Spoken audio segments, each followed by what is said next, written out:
All right, so I'm here with Assimilate Python from Zero, and the main topic today is how to think about a paint by numbers approach to Python. And this comes up quite a bit is how do you build stuff by really almost like a formula? And one of the ways you can do it is think about this concept of a paint by number approach. And so I'm going to just quickly sketch out the concept here, which is uh, this concept of paint by numbers with Python. Go here, and I'm going to share my screen. Okay, so with the concept of paint by numbers with Python, how do we reason about this? Well, one of the ways to reason about paint by numbers is to consider the concept of how to actually build out a repeatable structure every time you're going to write code in Python. And one of the ways you can do that is to think about the logic itself as a reproducible component. And once you have this logic, you can assimilate it in other sections with Python. And this would be Python right here. And it could be a command line tool. That could be one. It also could be a web app. It could be a mobile app. It could be a library. We'll call this a library. And this is the paint by numbers approach, which is once you've built something once, why not use it in many different tools at the same time? And that's the what I would call the paint by numbers approach to Python. And so let's go ahead and go a little bit further and take a look at how this could apply directly to building things in Python. So I'm going to go now to my Python directory. I'm going to go into this section here, and I'm going to build out a structure that applies the logic of this paint by numbers approach.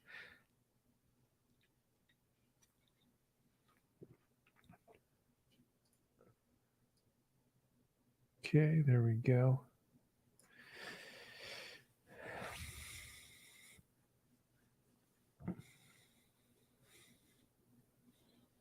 This should take just a second. There we go.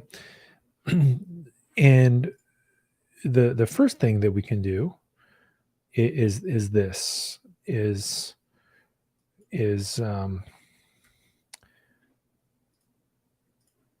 if I go in and I say I want to make a paint by numbers approach to code, I would say the first thing to do would be to create a directory that would contain my library code. And so we can do that first. We can say make directory, and we'll call this my lib. And then go ahead and create a file. And then we can put in logic. So we'll say my lib logic.py, right? And so this is going to be the center of the universe that will do many things with this one piece of code. And so now that I've got the library, I just need it to do something useful. And I think one of the more useful things to do, potentially because it's fun, it would be to build a function that infinitely returns back random values. And so what I can do is I can say from random import choices. I think random import choice or choices. I always forget which one is which. And I'm going to build a random fruit. So we'll say def random fruit like this, and what I want to do is say while true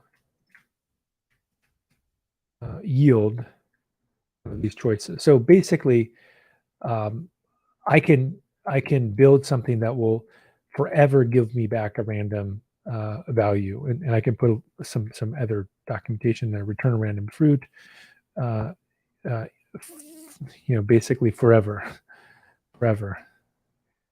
Um, and how would we actually go ahead and use that random fruit example? Now I just need to build this out into some other library. I guess the first thing to do though, whenever I build a paint by numbers approach, is to play around with IPython. So first, test it out. I'm going to say from my lib imports my lib dot logic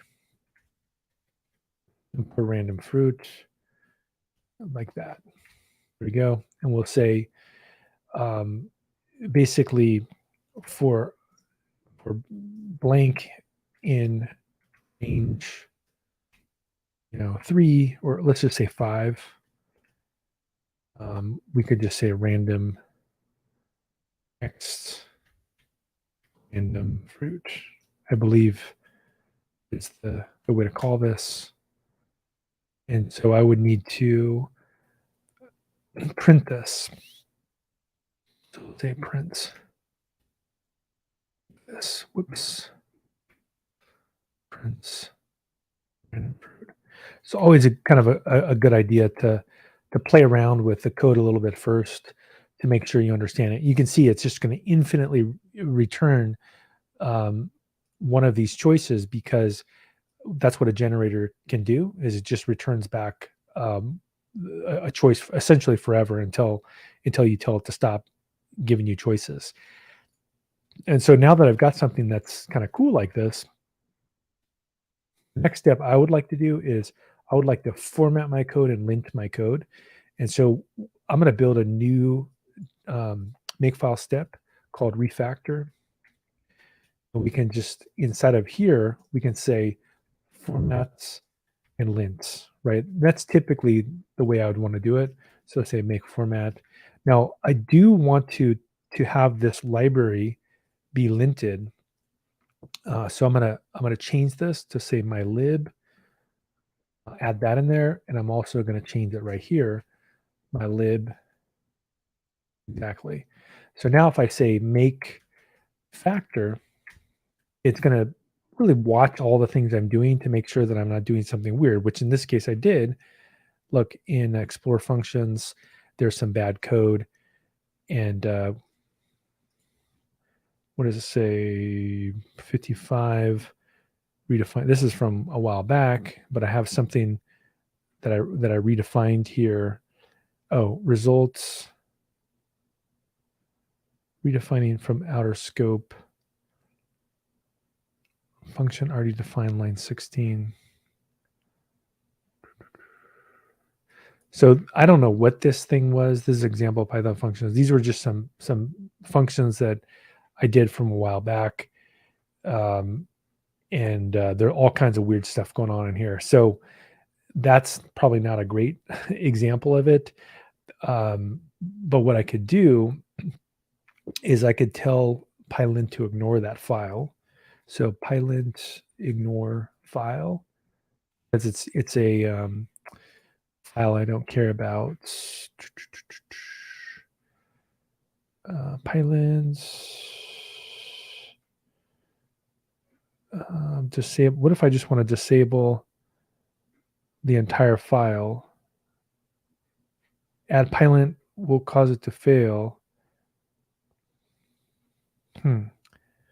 Pylint ignore a file. Pylint ignore file. Let's see here.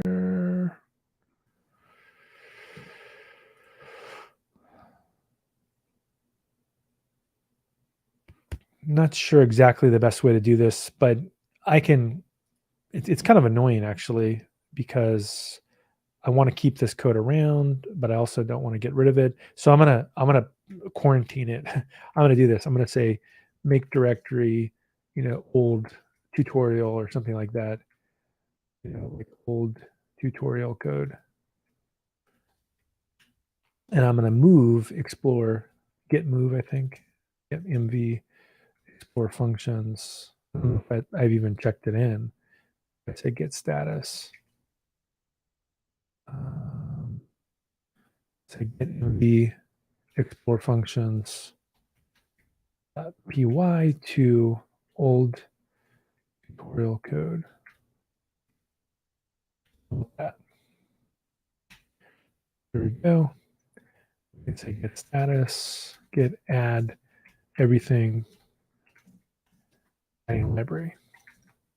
That way we're not getting weird code that's gonna mess up what we're building. So now if I say refactor, we got clean code. That was a one-off weird thing that I was building. And so the next thing to do would be to build out a command line tool. And so this is where the paint by numbers approach comes in handy, is I can take that one piece of logic and I can actually build out multiple tools with it. So I can build out a web tool and I can build out a command line tool with that logic. So the first thing I'll build is a command line tool. And so I'll say CLI logic py, something like that. Or actually, let's even make it like that, CLI logic. And I'm going to make it executable. CLI logic. And then I'm going to go to it, and it should be pretty easy to build, is we can just use that logic to build out a command line tool. So I'll say from lib logic imports, and let's just double check random fruit. Imports random fruit. There we go. Now I just need to build a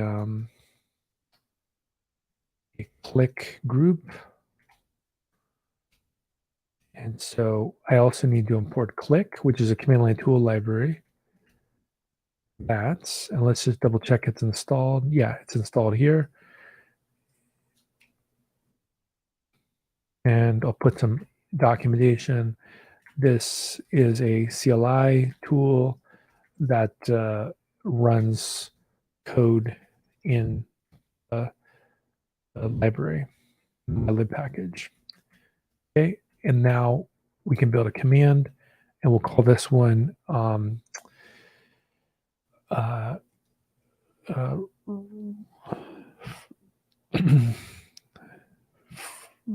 rando fruit. There we go. Better. Build a bit of click command. And what this one will do is we're actually going to pass an account inside of here, and we can do add an option. So let's say add a click option. Exactly what I want. The number of fruits to generate, because I can loop through as many times as I want. That's where this option comes in very handy. And so print a bunch of random fruits, and we could even put in some really cool stuff in here as well, which is, and this is something I like to do for fun, is we'll say from and imports choice. Did I do that before? Choice. And so I also can have some randomness here to do some fun stuff. So I can say, like,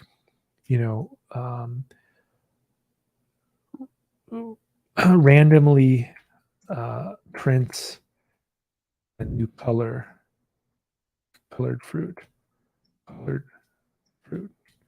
right? And so we can use the we can actually pick this. We can say like colors is equal to, and we can put all the different colors, and then we can say here choice colors, right? So it'll not only will the fruit be random, but the color that is printed will be random. And we could even put a little bit more documentation here that says example CLI /CLI.py and do fruit count 5, something like this. and then we could build this out into a function. CLI, there we go. So this is really the paint by numbers. Make a logic, make a command line tool. Next up, let's go ahead and run this. So we can chmod this. I don't know if I did actually. Maybe I already did it. Yeah, I think I already did. Let's do help first, and it's going to say, oh look, there's a command called rando fruit, print a bunch of random fruits. Let's go ahead and do that. Say rando fruit, and let's do help. There we go. Oh, it says count 5. Great. Let's do that. Let's do count 5. Let's see what happens. There you go. Apple, banana, orange, right? So basically, it can print as many as I want, and each fruit will be random, and each color will be random, right? So kind of a cool concept, right? You can build logic out by just tying things together very quickly. So now that we've got that, I can actually do a get status here. We can add this. We can add in any random fruit and push this in. And then the next step would be for us to build out a web app next. And so in order to do that, I'm going to say touch web web logic like that.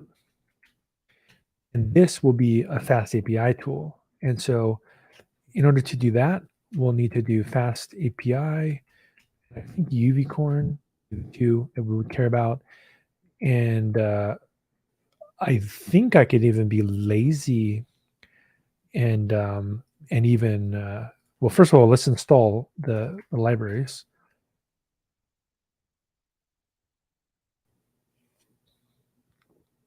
Okay, got that working. And then next up, we'll say from logic, my lib logic import random fruit, and then we'll say import fast API, and then say there we go, fast API, get random fruit, async random fruit, count one, turn random fruit forever. Sure, I mean, like,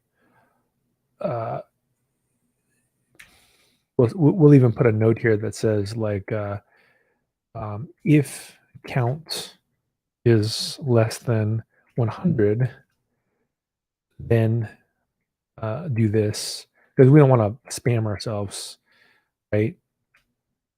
Else, we could say like count is equal to 100, and then just return it. And we can even say like prints, you know, the maximum number of fruits is 100. You requested that, right? So now we just need to run it. Unicorn host would be I think like 0.0.0 port 8000, port 8080 probably, or sure, let's do 8000. And then I just say Python logic. It should run inside of here, and we should get a full working. Now there's no main route though, which is always a good idea to make like a hello world route. So let's do that. Let's do app, and we'll just say like hello world, right? And we'll say reroute, return hello world. And let's just go here again.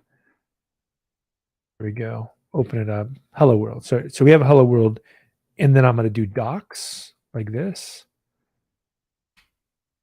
and it will show us the fast API, right? So what's cool about this is I can obviously run this, try it out, but hello world, but I also can go back to here and I can get the random fruits. And so let's try it out. Let's start with 5 random fruits. There we go. Apple, banana, banana, orange, orange. But we also can do more. We can also do 50, and I'll do 50 random fruits. There we go. And there's all of our random fruits.